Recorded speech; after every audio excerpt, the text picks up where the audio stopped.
no, wait, what? Oh, poop. Well, we've got our first false start. Now, see, this is why I've gotten into doing this. I come on and I talk to y'all about the show. I tell you sort of the rules and everything, and then we go and we do the official countdown and intro. Makes the edit easier, makes it cleaner, and it's just sort of better because, yeah, otherwise I get super flustered and I do wrong things in my intro. And then I realize that I have changed and set up different slides in a different version of the transgender show. So it's not Nia and Katie again tonight, although it does tie in.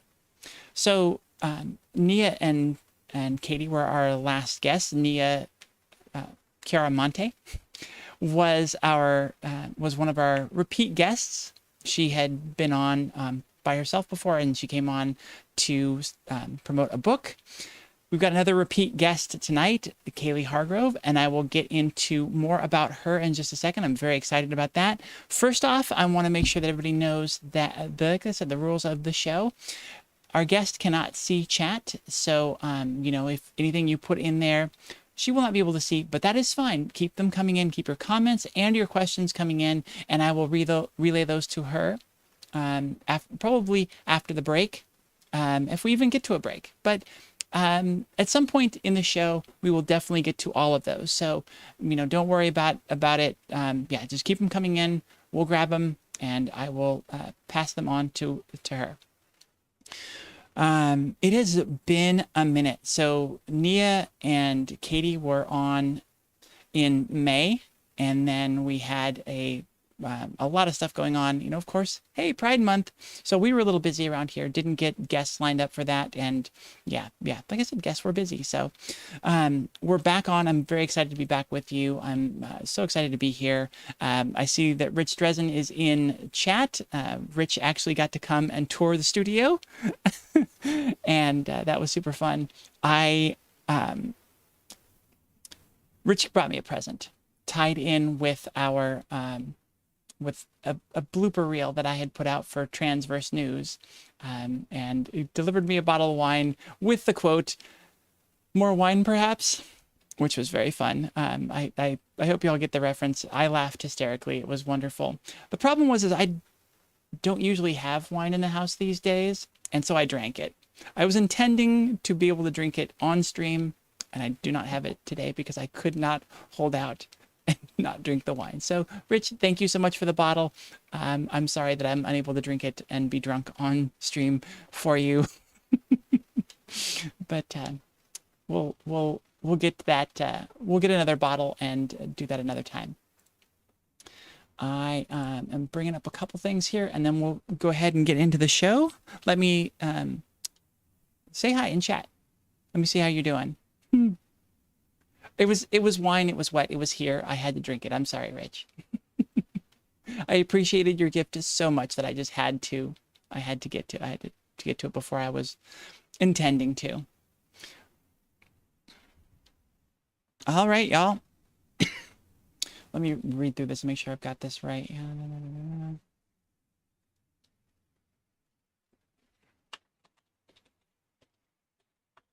little bit of editing on the fly.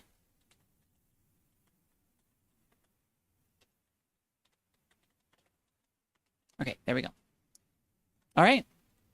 Without further ado, I hate that I say that. It's so cheesy, but we're going to go ahead and roll the countdown. We'll see you in a sec.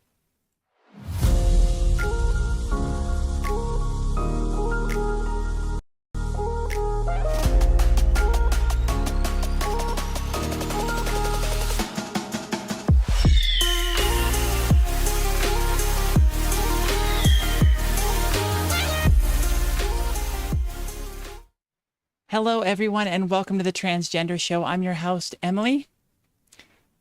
I don't know why I couldn't get through the word host, but I am your host, Emily, and I'm very excited to have you all with me.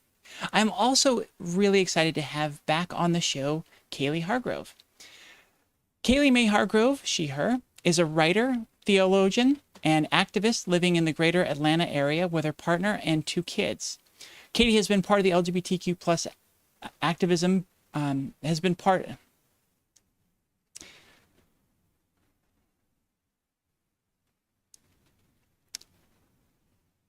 It's been too long. I'm not good at my reads now. I'm gonna take it from the top of there, and we'll just cut that part together. Kaylee Mae Hargrove, she, her, is a writer, theologian, and activist living in the greater Atlanta area with her partner and 2 kids. Kaylee has been part of the LGBTQ plus activism, bringing awareness of the legalized discrimination queer and trans students face at religious universities. She received her Master of Divinity from United Theological Seminary of Twin Cities. Kaylee is now Director of Communications and Digital Outreach at the Center for Prophetic Imagination, which seeks to connect spirituality and intersectional social justice in our world. Kaylee originally joined us on season 3 of the Transgender Show, so we are so excited to have her back on. Everybody, welcome to the show, Kaylee. Hey, thanks for having me back on. It's been a while. It has been a while. It's been 2 years, and I was so excited to hear back from you that you wanted to come back on the show, give us an update. I was very excited about that, and like I said before the show, got to talk to Nia Chiaramonte just recently as well, another guest from, I believe she was on in season 2. So it's great to have some of the old gang back together and revisit your stories and find out what's up. Yeah, thanks for so much for having me back on. Yeah, I know that you re-aired the episode that I was on, and I had people like reach out to me and uh, because of the re-airing, so that was really cool. Um, and at some point, I lost some of the messages. So if somebody is like watching this and is like, "Hey, I sent her a message," and she never responded. I have no idea what I did, but they are no longer in my DMs. So um, I'm sorry. You can send me another DM. That's wonderful. And I love that. I love when our guests are open to DMs and open to contact because, this show is reaching out to people that are in a critical time and trying to figure themselves out, trying to navigate all of this. And so anytime that a guest is willing to do that, it's wonderful. Just so you know, maybe it's a you thing. I don't know what it is. I had a weird problem this morning. I went into my email. I saw your email about, hey, are we still on for today? And I went to reply to it, and it just absolutely vanished from existence. Like it was nowhere in my email. It wasn't in the trash. It had just vanished. So Yeah. you may need a technological exorcism or something because Maybe there's something going on, and yeah, yeah, I was gonna say that maybe that's it's just technology and that's the way it is. But the fact that it happened with the email that you sent me now is making me a little suspicious. it's just me, which is terrible since I'm a director of communications. So having communications just delete on me is not the best thing. So let's go ahead and jump in with sort of an update. I was revisiting the episode, and some of the key things that happened were that I was gleaning is like you had a relatively easy coming out as far as family and. Kaylee, I don't know if you know what's going on, but your video has just gone black on me. Yeah, I know. 1 second. I can still hear you, so you can keep talking. Well, okay, we're Oh good my for the goodness. podcast version of the show, but the visual version is going to be a little rough.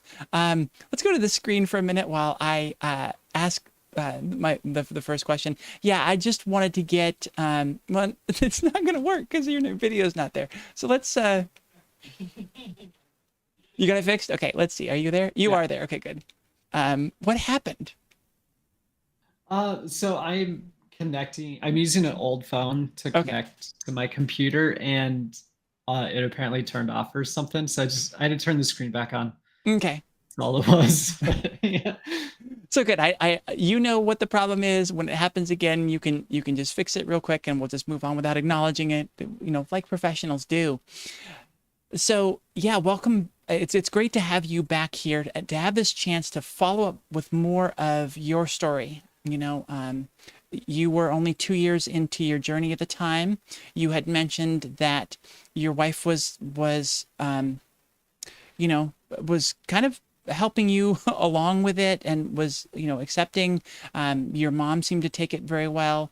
Um, so in what's happened since then, since you came out, you were 2 years in, you were already kind of, the wheels are rolling and you're moving along in it. What's were the big milestones that happened in the last 2 years? Um, yeah, that's an interesting question. Uh, so I don't, um, I don't think that my mom was actually accepting 2 years ago. She's like trying now, but Hmm. that's been uh, more recent than yeah. Um, but yeah, my partner has always been very affirming and always she's just always supported me through all of it. As far as milestones, I think I hadn't graduated seminary yet, and so that was big. I got a job. I decided to not stay in um, church, church ministry type things, and I joined the Center for Prophetic Imagination, and I've been there um, for 2 years. I think I just in my 2 year anniversary, like this week, with them, which is um, has been awesome to be able to move into the nonprofit space and be able to use some of my skills with like social media stuff. I'm doing all the social media. I'm doing videos and all of that type of content, which has been a lot of fun. I enjoy that a lot. But also, it's all given me the ability to um, participate in a lot more local activism. So I've taken part in rallies at like the Georgia Capitol and doing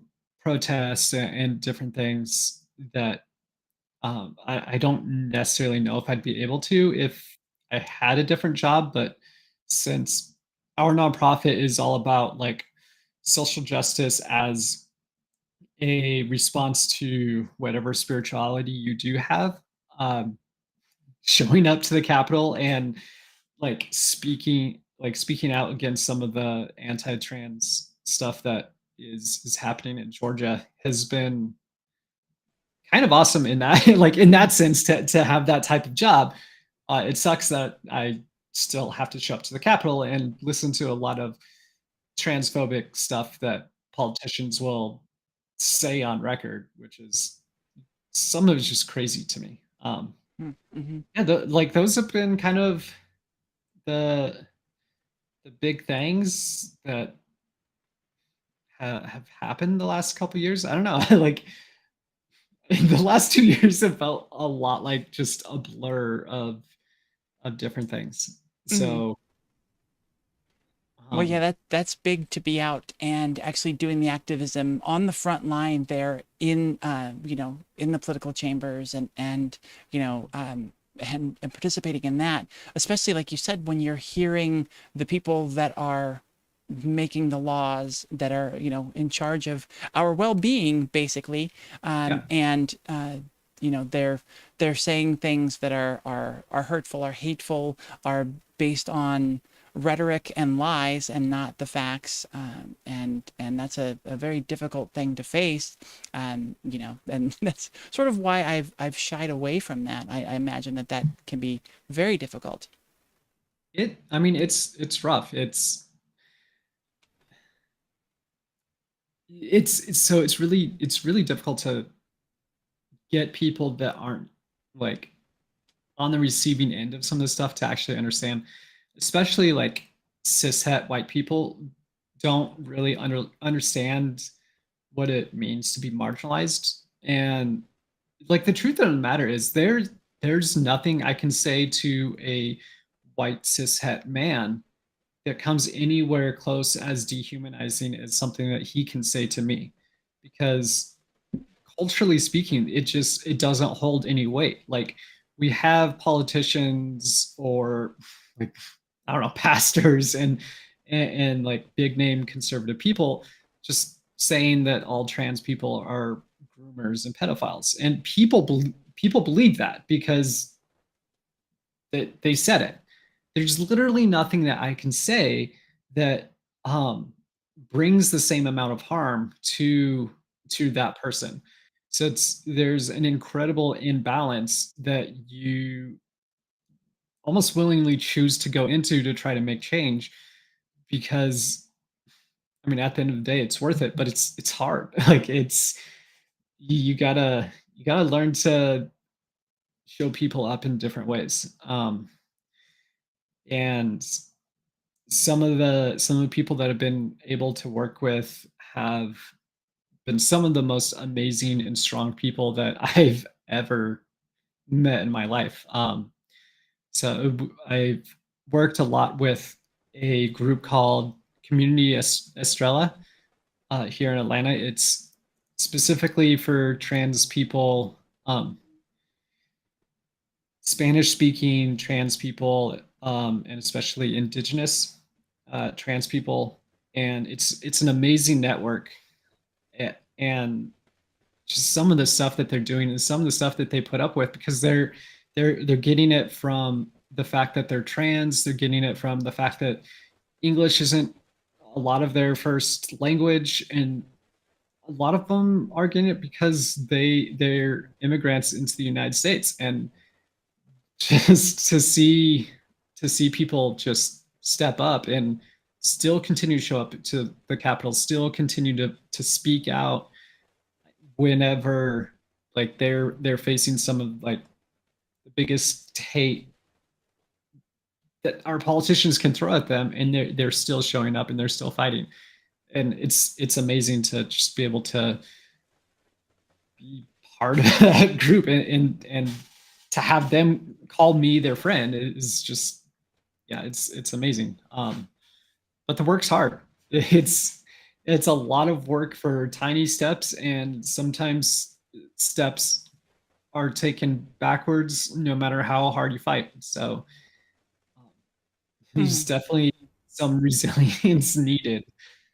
Well, it's been such a really strange time because as we've gotten more visibility, it's been great. There have been more groups, there are more people out, more people public, and that has encouraged more people to be able to come out and feel free to be themselves. And that's wonderful. But then as that's happened, we've had this huge backlash. We've had people Mhm. creating laws against us. We've had this massive public shift against trans people, especially when it comes to bathrooms and locker rooms, definitely. But then also, like you said, that belief that we're somehow groomers and pedophiles, which of course is just um, the old way of They used to demonizing say any it group. about yeah, they used to say it um about gay people before. And honestly, it, it they said it during segregation and antebellum eras about especially black men Mhm. uh, being sexually violent and creating that narrative. It's part of a Eurocentric understanding of the world. There's this idea that Europe had reached the peak of civilization during the post Enlightenment, and anything that is outside of that, it needed to come on board and like catch up with Europe. But because of that, like when they encountered other cultures, they didn't stop and think, oh, there's these other cultures that like have different understandings of things. One of those being gender and sexuality.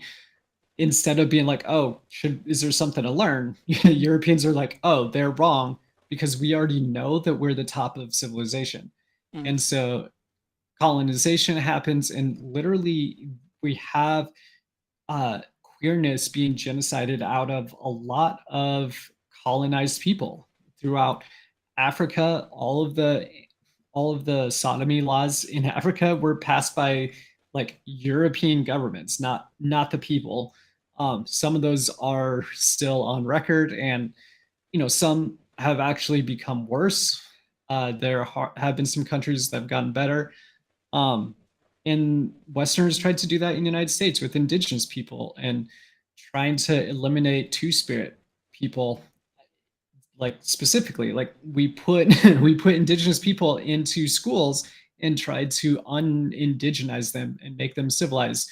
And if they, if they didn't make the white people happy, then they might end up, one of the bodies in a field like we've been finding on these residential schools. Like, Yeah, they outlawed their language and their yeah, languages, and forced them into this view. And like you've been saying, in that, a big part of that is queer acceptance erasure.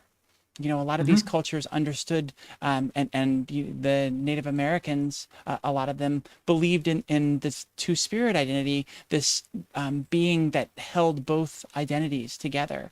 And then there were people who were just out and out trans, hmm, who were accepted and able to do the role of the gender that they identified with.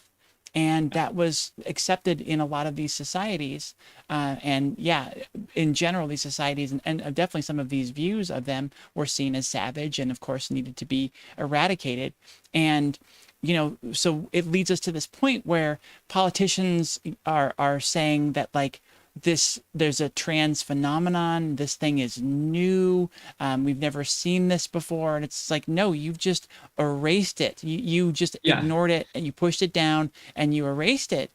We've always been here. We're just finally getting to a place in society where we feel we have the rights and the acceptance of the homosexual culture in our country and in the world. That has gotten to a place of normalcy. It's still looked down upon in a lot of cultures, but it's accepted as something that's there, at least.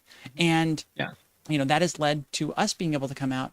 And like I was saying, now we've seen this backlash, but I feel like there is another silver lining to even this backlash, where we see people mhm, like you, we see a lot of people starting to get sick of it and stand up against this, and really, really fight back in a way that is going to bring, I feel, more progress more quickly, because there are so many people that are agitated about it. It's becoming such a fight that, like, it can't be ignored anymore. yeah. I think that we're starting to see that, um, like the elections in the UK were mostly positive in the fact that uh, anti-trans people didn't really do too well in the UK. They didn't really do too well in France. I think, unfortunately, in the United States, we just don't have we have a two-party system, and right now, it feels like to me, we have one party that's super anti-trans, and then one party that is like watching Biden's responses to trans care over the last couple of weeks, where he said some kind of problematic things about um, trans healthcare. Like, I kind of feel like we have two parties. One of them doesn't like us, and one of them is willing to throw us under the bus if it's going to get them votes. Yeah, So it's like, kind of a rough place in that aspect. we have the two-party system that are supposed to be, basically polar opposites, and Yeah, wow, they they're pulled very toward similar. the poles. But yeah, we've one that is staunchly anti-trans, anti-LGBT in general, and the other side that, like, is cool with us being there. They're not as equally fighting Yeah. for us, as the other side is They're fighting happy to against have us. our votes. Hmm. Like, it's, Yeah, and but they're it for feels like it human stops there. rights and making sure that everybody gets equal treatment, but to a point, like you said, where Yeah. it's politically okay to do so. So I want to say one thing and then kind of shift, because I want to make sure I say one thing, but I also have another thing that I want to say that might shift the conversation. So I'm going to try to get Hmm. both out. But I do think you're right. Like, uh, the way that culture moves, I think that we're in a time where trans people are becoming more accepted. What we're seeing as backlash uh, is literally people being upset that things are changing, but they are changing. I think that there is no way around that, really. The statistics on Gen Z and even coming up, like Gen Alpha, depending on where people date Gen Alpha, like are starting to be preteen. Right? So um, we're finding out like queerness is when people are allowed to be themselves, queerness kind of comes out quite a bit. And I think that's really positive. But part of like for being like a millennial like me, part of just being where we are in the space is ensuring that the next generation does have that ability to flourish and kind of hold off the boomers until they get out the way. But that's not to say that like anybody in the boomer generation is like necessarily bad, but we have a lot of boomers holding on to power and not giving it up. So like we have two presidential candidates that probably should, retire, spend time with their families, I mean, maybe they don't have people that love them to hang out with in retirement or something, but they, like there should be a like you at 80 years old when you have literally millions of dollars and you're going to be paid for the rest of your life because you're a president. Maybe it's time to retire, take a load off. But we still have people running for power. And I mean, that just it kind of highlights the fact that power is really what they're after. It's not a better future because if it's, they don't have much of a future left. If they wanted a better future, then they would just retire and enjoy their future. But there's continuing to seek power. They would Um, mentor and back the younger candidates that are going to yeah, usher us into that era. Yeah. you would think. But yeah, like right now, the Biden administration is still the one that owns the Department of Education, and the Department of Education is still fighting a lawsuit that like they're still fighting a lawsuit that is challenging their ability to fund institutions that have a legal right to discriminate and sexually harass students. Like this is the current administration. Yes, that the Hunter versus Department of Education lawsuit started when Trump was still president. Yes, that was his like Department of Education. Biden took over. Like it's now his it's yeah, it's his administration that's handling it. They could probably do something to like make change so like this lawsuit kind of goes away, but they're not. The truth of the matter is they are fighting to continue to fund religious institutions and give them the ability to discriminate and sexually harass. Hmm. Specifically, like Baylor, Baylor has in writing from the Department of Education since Biden's been president that they are exempt for some of the rules on sexual harassment. Hmm. And It's that's just a there. Like that's public. Like you can go read it. And that's a wonderful segue. I know that that was what you were trying to do, anyways. But one of the main reasons we had you on 2 years ago was to talk about your involvement in a Title IX case. So you alluded to some of it. What was it that started the lawsuit, and what is at the heart of it? So what started the lawsuit is the Hunter and the Hunter v. Board of Education uh, faced discrimination at for some reason I want to say Moody, but it probably isn't Moody. Um, anyways, but basically discrimination at a religious institution. The truth is, um, when if a student tries to sue a religious institution for discrimination because of the religious exemption, that lawsuit gets tossed out. And the way that it's set up, even currently, is that an institution can apply for religious exemption status after a complaint is filed. So they don't have to have the exemption when they do the when they do the discrimination, because they can get it after the fact. And if they do that, then the case gets thrown out. And so there is no legal way for somebody who has been discriminated against to actually like get like any form of justice, because our legal system says that they have an exemption. And to be clear, the exemption is that they have like religious tenets that bars them from some form of activity. In the case of queer students, it's they believe, that basically they believe that queer people shouldn't exist and that their life is sinful or whatever. And because of that, the religious beliefs and the religious stances of the institution override the religious freedom of the student, and which is also and problematic. and their civil rights. Yeah, and their civil rights. So at the time, um, dang it, what is his first name? Uh, Southwood. This is the lawyer that started the case. Decided to decided to bring this to actually go after the organization that is responsible for it, which is the Department of Education. They're the ones that give out the religious exemption. They're the ones that give the rules for Title IX. And because that, they made it into a uh, they made it into a class action lawsuit.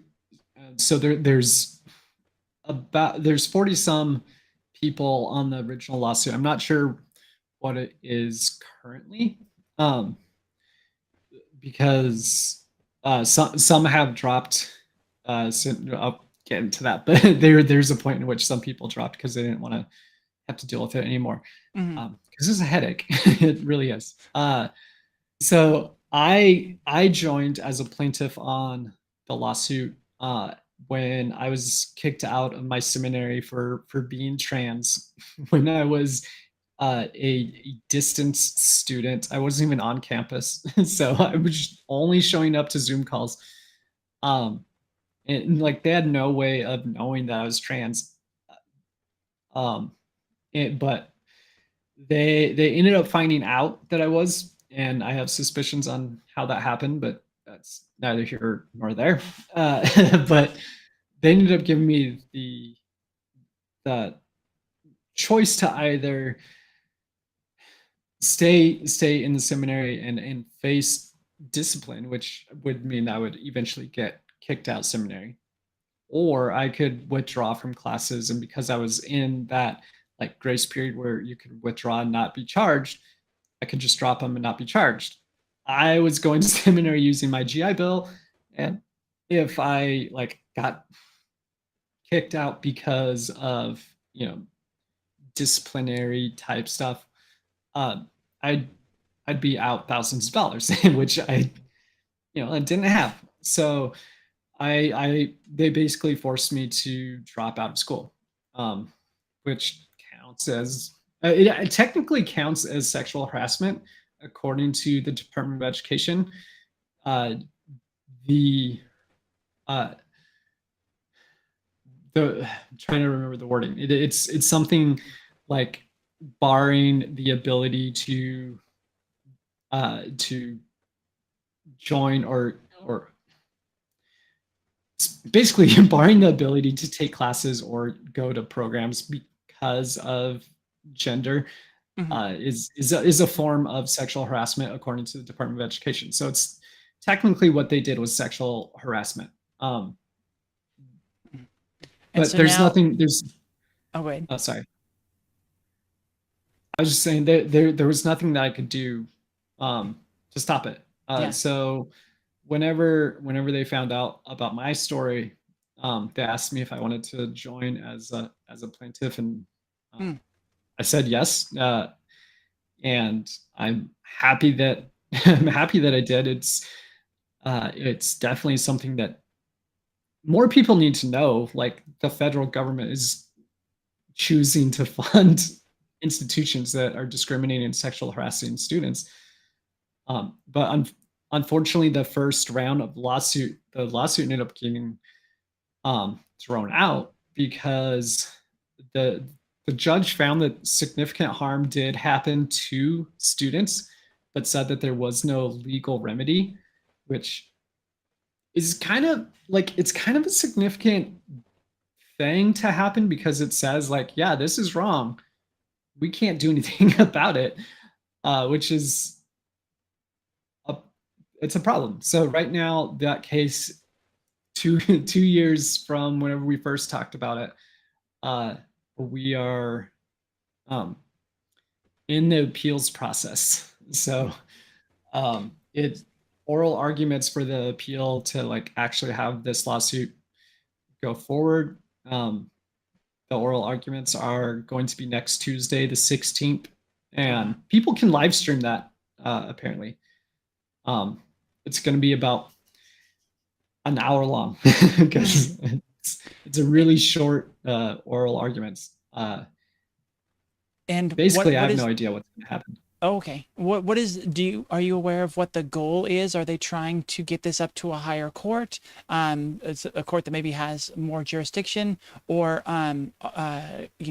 what is it that they're hoping at this point with that ruling from that judge, to gain from pushing this further? I mean, basically, I mean, I can't share too much about it, but basically, it's just we think this lawsuit should go forward, Mhm. and so that's kind of the immediate goal is like convince the appeals court that this should actually be heard, and yeah, Yeah, and then so that's it's just one of those kind of like you were saying before, having greater publicity to it, is what is the main thing that needs to happen. More people need to be aware of the fact that this is happening. definitely. I think so. Um, Especially like what happened with Bob Jones University whenever um, they were denied federal funding because they were discriminating against their black students. That's not holding up for apparently for queer people. They they the Bob Jones University said that they had religious beliefs, and the federal government said that doesn't matter. You can't discriminate and still receive federal money. Apparently, they can still discriminate against queer people though and receive money, even though the Supreme Court decided that sexuality and gender identity is covered under uh, the the civil right is it the Civil Rights Act or Hmm. um, yeah. Uh, Civil Rights Amendment. Yeah. so like yeah, so like in theory, we're not arguing anything new. We're arguing for consistency. Is really what it is. Yeah, and that's a much Um, easier argument to make. I mean, it should be, um, but it got dismissed once. So we'll see what happens at the appeals court. I think that I mean the judge saying that yeah, the plaintiffs were harmed, but we don't have a legal there's no legal remedy for it. Like it's so weird. It's so weird. I don't understand it. Hmm. But I think more people like however the lawsuit goes. Because I don't know how this appeal will go. I don't know where um where it might go after if like we win the appeal. So yeah, it's just kind of up in the air. But Hmm. the truth is like people need to know. People need to know that their tax money is going to fund discrimination and sexual harassment. Hmm. Like I mean, unless you're a billionaire, because billionaires don't really pay taxes, like you're paying to have people discriminating. So, what is your part in this? Has your part in this been over these last 4 years? Is this something that, well, I guess you've only been involved for a little over 2 years, right? But what is your part in that been directly? Has it taken a lot of specific action from you? So really, for me, I was one of the witnesses for the initial hearing for the preliminary injunction.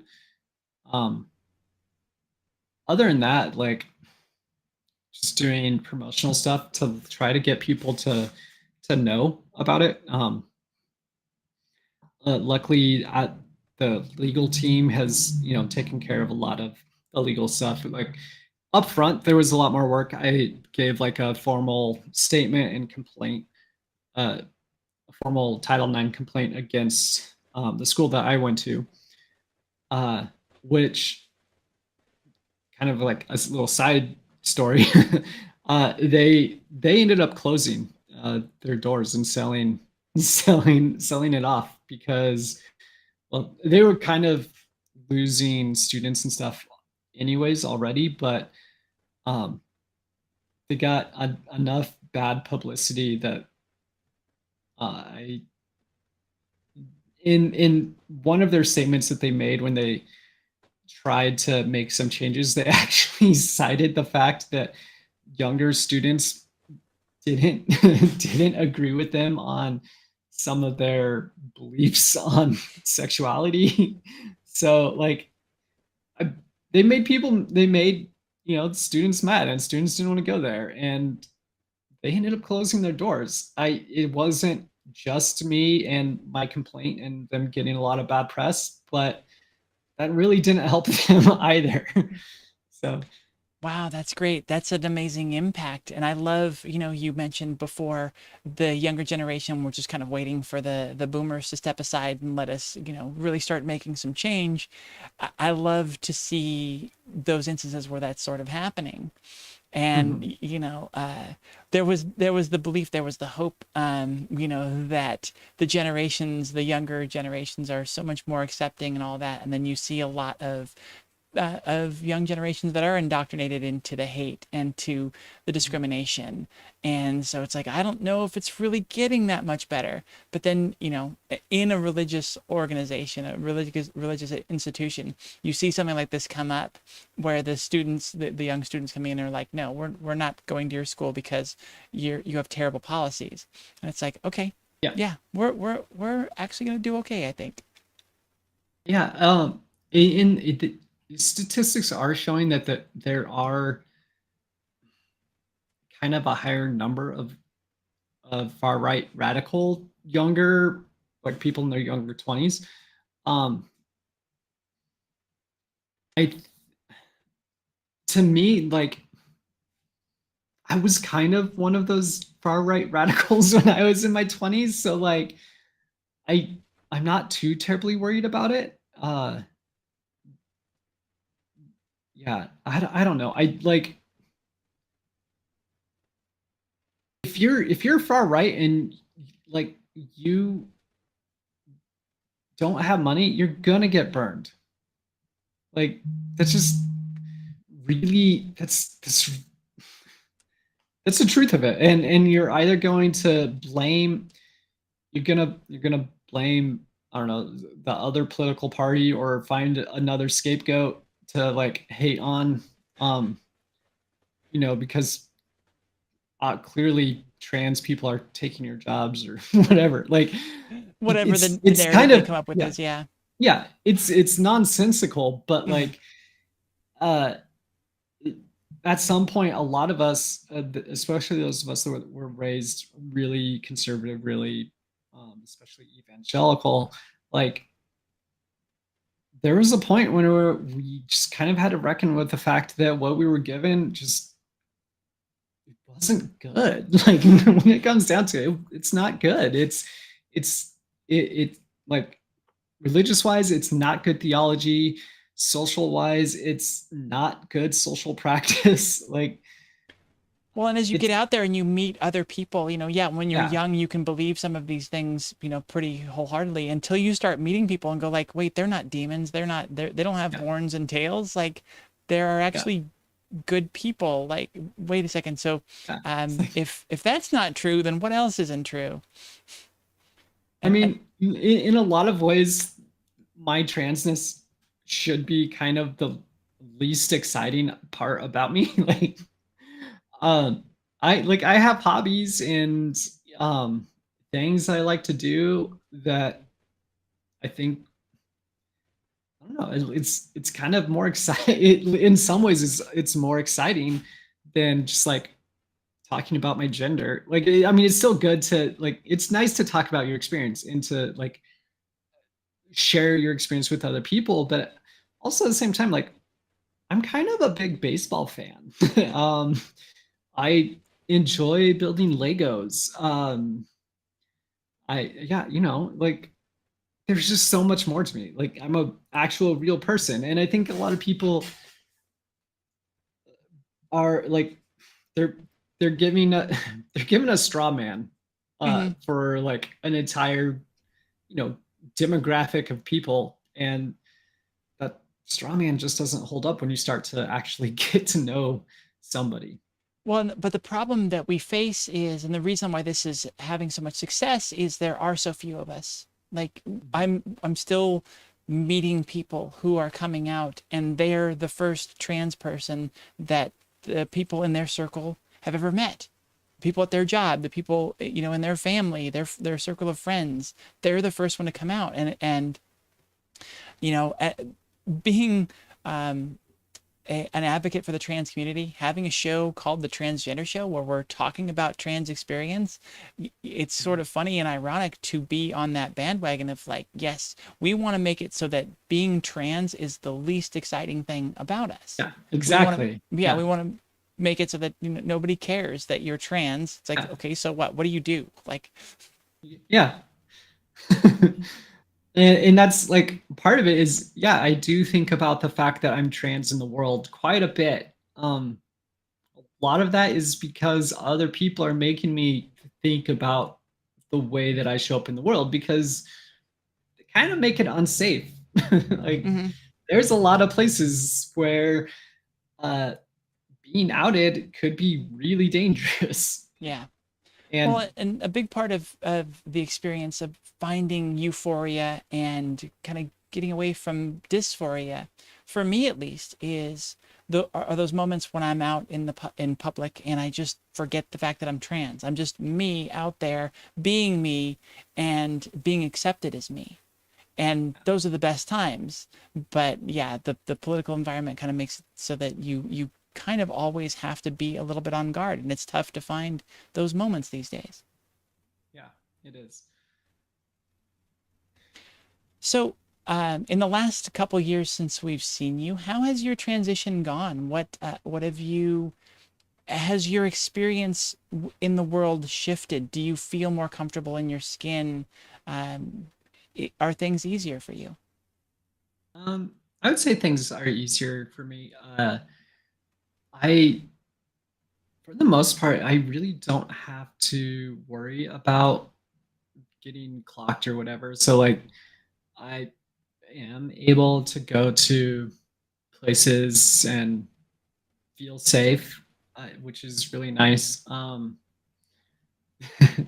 I've I've had good experiences and some bad experiences. I actually had to go to physical therapy because my boobs grew too big too fast and it was it was pulling some muscles. So I had to go to physical therapy to like strengthen like my neck and shoulder muscles.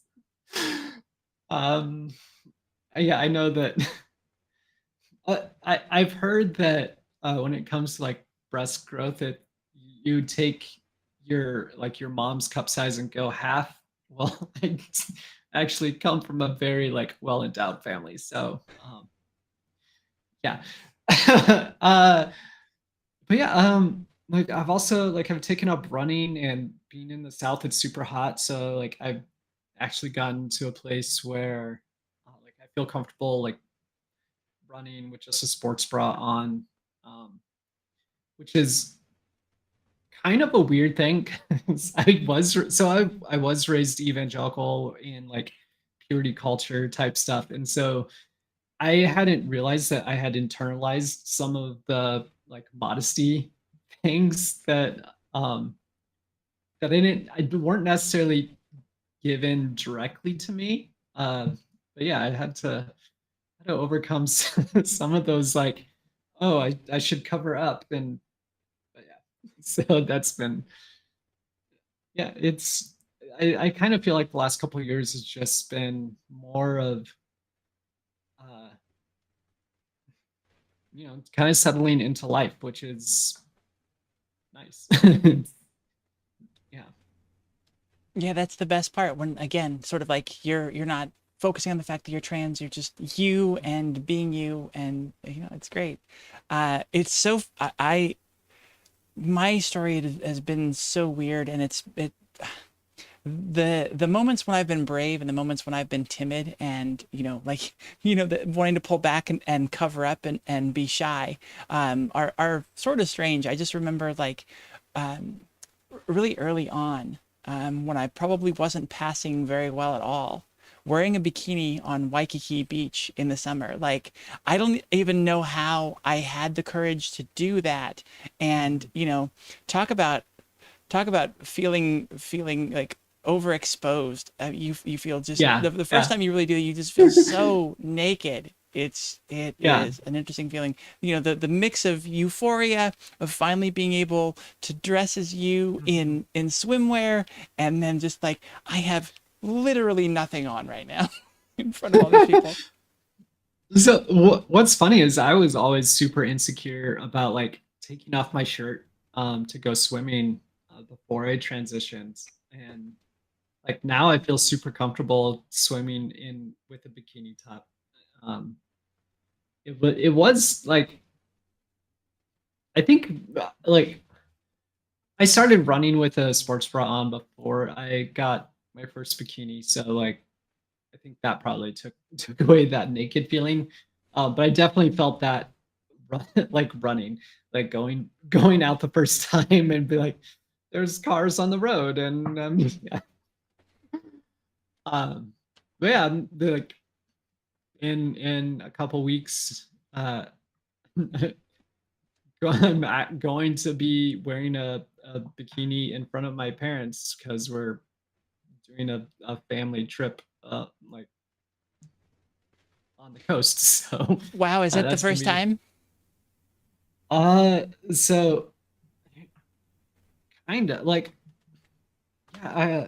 When I saw them last year, we like went to a water park and um, but that's swimsuit covered more, so like it wasn't as big of a deal. So it's gonna be interesting this time. I love it. I'm kind of I know it's going to be tough. I have a family that isn't very accepting. Like they try, but it's tough. My youngest brother is great. I want to put that caveat in there, but yeah, my parents, they struggle a lot, and I think a lot of times we have this hope that if they just see me in whatever, fill in the blank, Yeah. or they spend enough time with me and see how I act and all that, or see me in these interactions, that maybe it'll finally click for them, and they'll be like, they'll see me as a woman, they'll call me their daughter, everything. And you kind of hope that at the very least, with large breasts and in a bikini, that it's gonna click, and it's, you won't have to worry about Maybe it after that point, right? we'll see. Um, yeah. Hey, so kind of, I don't. My relationship with my parents has been uh, a struggle at at best over the last couple of years. Um, about a year ago, I decided to like share some of the comments that I get uh, from people online, like on my old Facebook, which I don't hardly ever use. Uh, And then I think they started to get it. Like, yeah, at some point, I think finding out that people are literally telling your kid to like kill themselves, I think something started to click a little bit. And they've seemed to have tried a little bit more since then. Hmm. Not that I would recommend that as like how to get your parents like to love you for who you are, but it seemed to work. Well, and I'm sure what it's helping to do is to rehumanize you for them. Well, they've sort of lost touch because they don't understand this, and you come from a very conservative religious family, so they're really holding tight to those beliefs, and this is very different from that, and this is sort of reintroducing them to your humanity in a way that they have to actually address and realize that, oh no, this is something that's real, because our parents still hold in their mind the belief this is somehow still just a phase. Yeah, There's something going on that isn't real here. This is just, we're playing around. It's taking too long for them to figure out, but they'll come around, back. They'll come back into the fold eventually. And I think something like that kind of shows them the reality of the situation, the seriousness. yeah, yeah. It's So, good luck on the vacation. Are you super excited about the bikini? Is it super cute? I mean, I've worn it before, because I've gone to like pools and stuff. But Mhm. yeah, it is super cute. And honestly, so like as I've become more feminine, my partner's like given up more on looking feminine, and so my bikini I actually just took from her. Well, that's a really interesting dynamic to dive into. Can you go into that a little bit more? Do you feel have you discussed that much? I'm sure you probably have, and kind of what Um, how that dynamic shift is happening. I mean, I mean, I don't want to share too much of my partner's story because that's hers. Hmm. But yeah, I mean, she struggles with gender norms. Also, she still very much identifies as female. But her interest in how she wants to look changes. Like it's rather fluid. In the last few years, she's done like dressed more kind of, I don't know, like butch or something. So like she would rather have a pair of swim trunks and stuff. So, Hmm. uh, but she's still like, yeah, she's more. She just says that she's fluid, and but Mhm. is still very much a woman, and yeah, Yeah, in asking that, and yeah, I guess we'll definitely have to have her on. But I find that's a really interesting dynamic to explore. Do and I would love to find out from her, like you said, is it more that you don't feel like you have to be the super feminine role anymore, or I would just be kind of curious how much a person would feel like it was sort of taken away from them. I'm sure, like in your case, that's not the case, but it's just such an interesting dynamic to explore. And I've seen that in other couples where as one becomes more feminine, the other one's like, okay, yeah, I just sort of don't have to fulfill that role anymore. I yeah. can when I I think want it's to. yeah, I think it's more that, because yeah, I mean, a lot of it comes back to just how both of us were raised, really.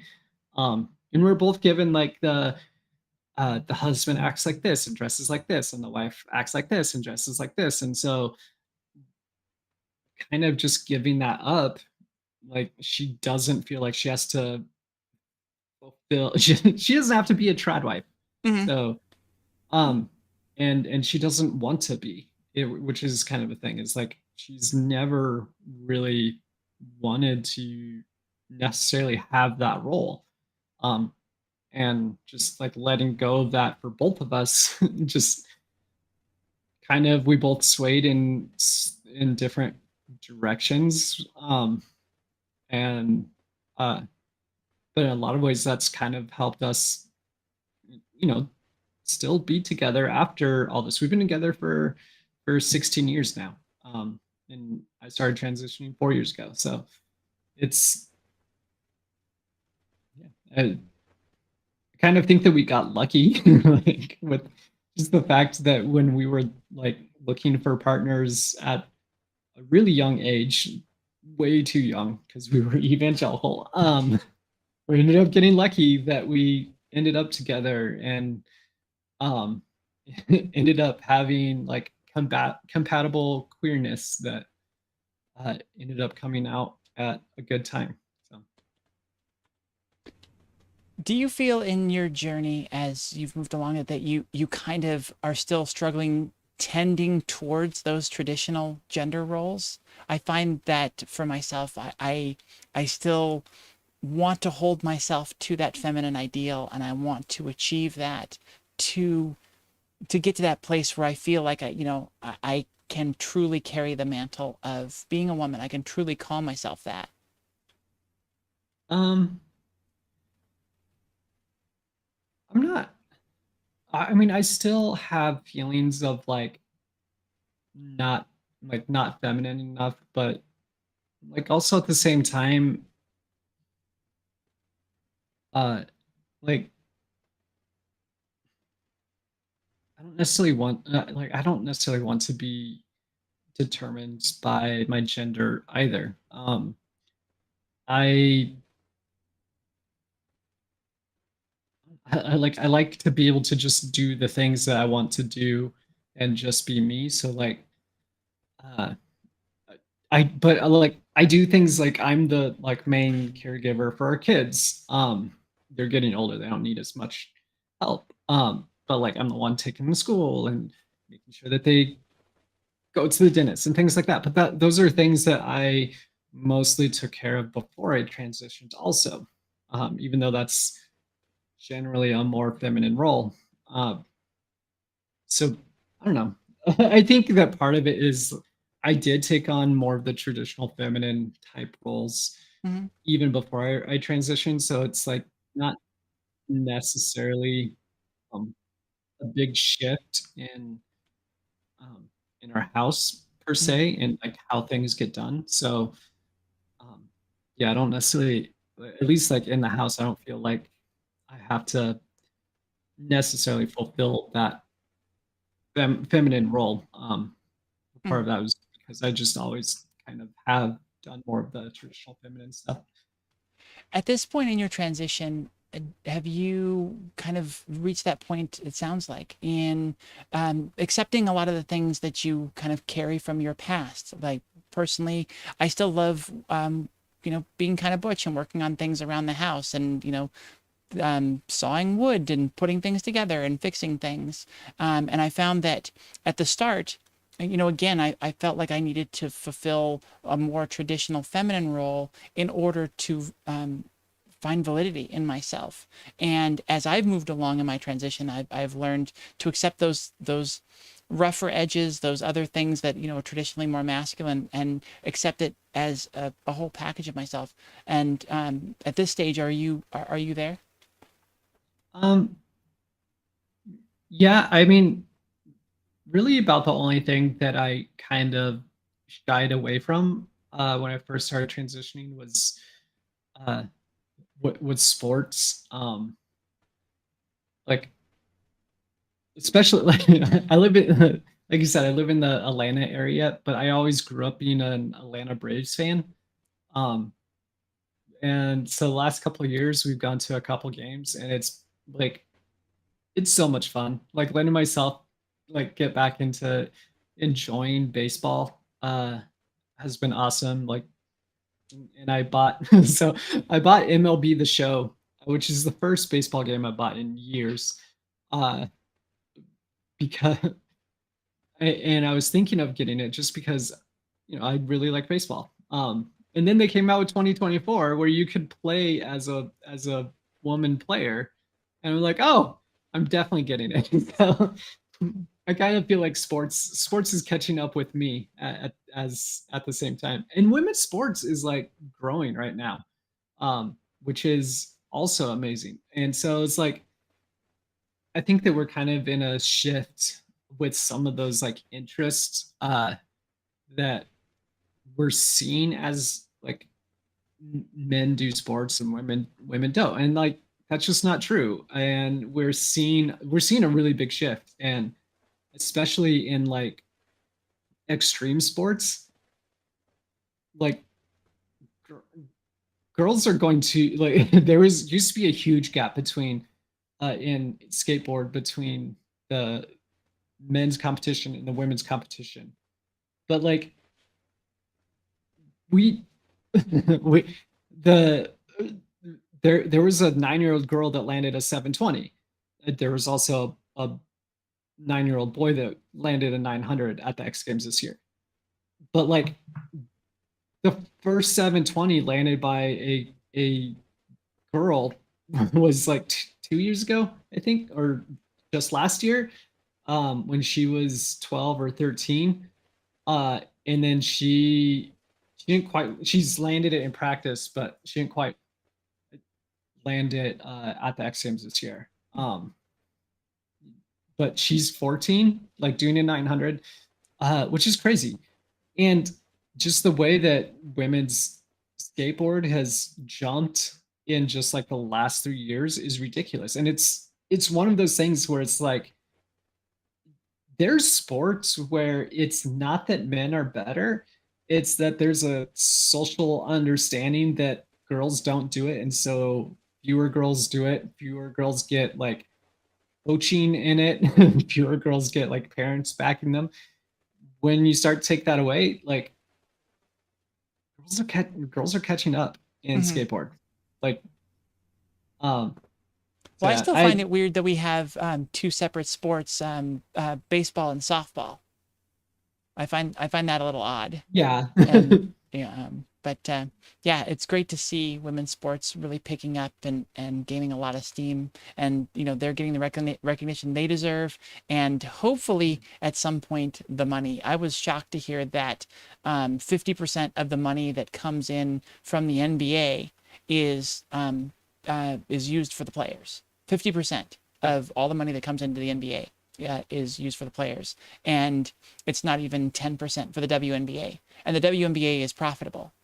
And Yeah. they were talking about that it just really it makes no sense. There's no actual reason for that, and so we Well, still have I a long mean, way to go. yeah. I mean, the biggest, well, the percentage is yeah, but the reason is because men's sports gets TV airtime.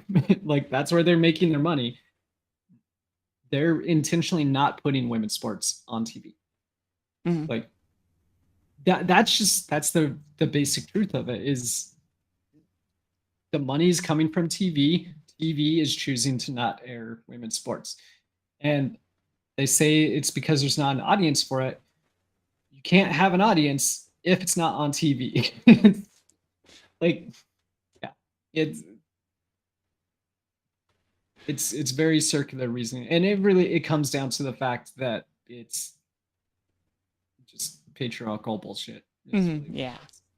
it is. So as we're wrapping up here, I just wanted to give you another chance to talk about anything that you'd like to, anything you wanted to share about either your transition story or about the activism that you're working on. Yeah.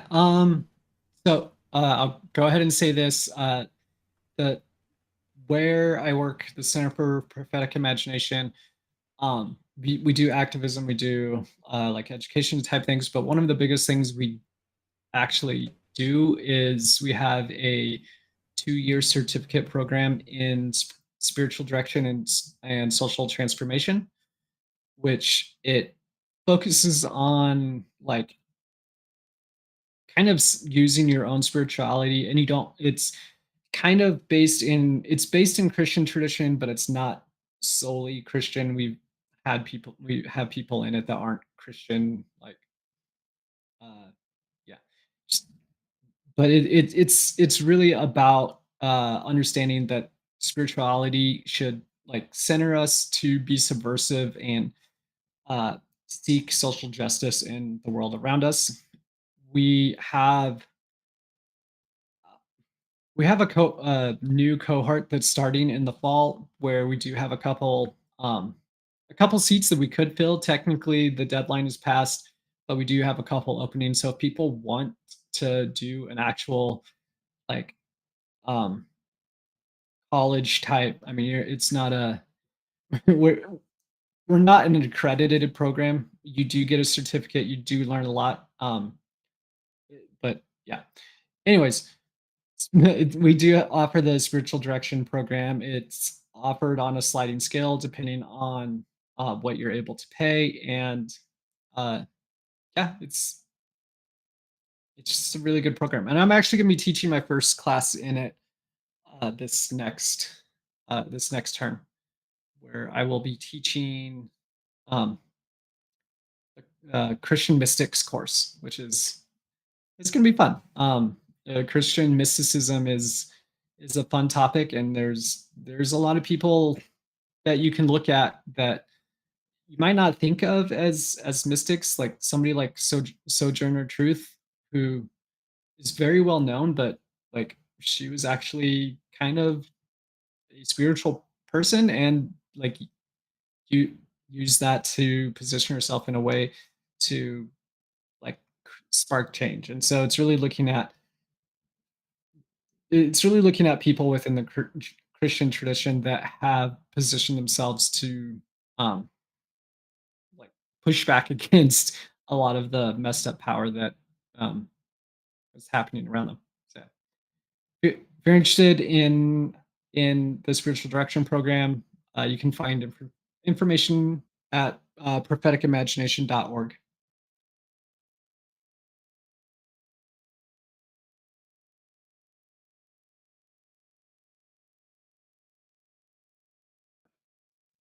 .org.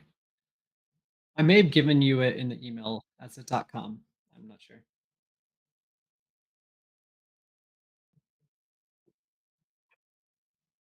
Uh, I think I think I'm good. It's like 10:15. So like my, my brain isn't quite working as well anymore.